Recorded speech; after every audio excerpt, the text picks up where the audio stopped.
আসসালামু আলাইকুম রহমতুল্লাহ। আল্লাহ অসন্তুষ্ট হইলে কি বিপদ আসে? আজকে ওই বিষয় না একটু মাতমু।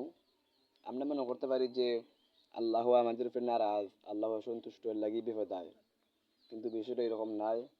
মূল এই প্রথমে আপনারা এটা মাইন্ডেও রাখতে হইব যে আল্লাহ যারে বিপদ দিন, পরীক্ষা করুন, তারে আল্লাহ বেশি মায়া করুন। শেষ এতটুক আপনি মনে রাখতে হইব যে বিপদ আইসি মানে আল্লাহ আমার প্রতি নারাজ নাই, আল্লাহ আমার পরীক্ষা করা, আল্লাহ আমার প্রতি খুশি আছেন, এর লাগে আল্লাহ আমারে পরীক্ষা করা।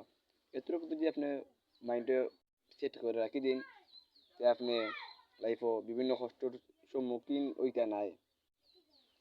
আমরা অনেক সময় ডিপ্রেসড হয়ে যাই যে আল্লাহ আমারে বালা পাইন না, আর আমরা আল্লাহ মায়ের বান্দা নাই, এর লাগে আমরা আল্লাহ আমারে বিপদ, বিভিন্ন বিপদ দিন। বিপদটা এরকম হইতে পারে যে আপনার মা বাবা মারা গেছেন, বাড়িঘর বিভিন্ন কারণে ধ্বংস হয়ে গেছে, চাকরি আছে চাকরি গেছে কি, বিদেশে যাইতে আসলে যাইতে পারছেন না, আপনার পরীক্ষা দিচ্ছেন পাস করছেন না, ইত্যাদি অনেক কিছু হইতে পারে। তো কোনো সময় আপনি এটা মনে করবেন না। তো সব মিলাইয়া আমরা ওরই মাইন্ডে সেট করে রাখতাম যে আমরা নিজেরই বুঝাইতাম যে বিপদ আইসে মানে আল্লাহ আমার পরীক্ষা করতেন শেষ। তাহলে দেখা যাবে আমরা ডিপ্রেশন থেকে দূরে থাকবো।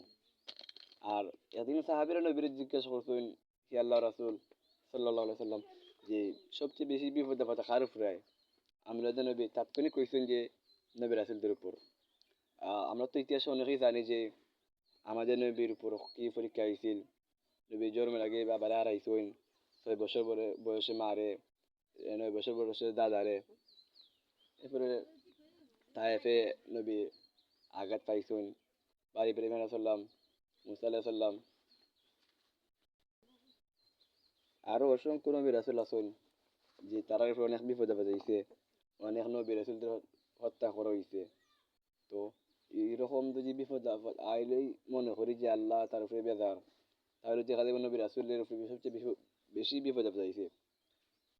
আসলে কিন্তু এই ভাবনা আমাদের ভুল। আমরা সর্বপ্রথম এই ভাবনা থেকে বের হওয়া লাগবো যে বিপদ আইলেই আল্লাহ আমার প্রতি নারাজ। এই বিষয়টা মাইন্ডটাকে একদম মুছে দিতে হইব প্রথমটা। কারণ বিপদ আইলেই আল্লাহ তোমার প্রতি নারাজ নাই। আল্লাহ যার প্রতি নারাজ হইবা তার তো দিন দুনিয়া সবই বরবাদ হয়ে গেল, তার তো আর কোনো কিছুই থাকে না। আল্লাহ আমাদের সৃষ্টিকর্তা, আল্লাহ যদি আমার উপরে বেজার হয়ে যায় তাহলে তো আমার লাইফে কোনো সফলতা থাকে না। যার লাইফে সফলতা থাকে না তার তো কোনো আনন্দই থাকার কথা নাই। এর লাগে আমি অনেকে দেখা যায় লাইফও ডিপ্রেশনে বেশি ভুগি।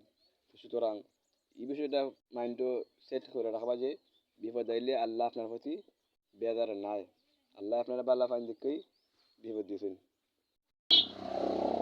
সুতরাং আমরা সবাই যেন বিপদের হতাশ না হই, এই বিষয়টা সবাই ফলো রাখবা। আর নিজেরে বোঝার চেষ্টা করবা যে আমি পাপি নাই, আমি আল্লাহর খাস বান্দা মায়ের বান্দা, সে সেতুটুকু রাখবা। আর বিপদ আইলে ধৈর্য ধারণ করবা, হতাশ হইবা না।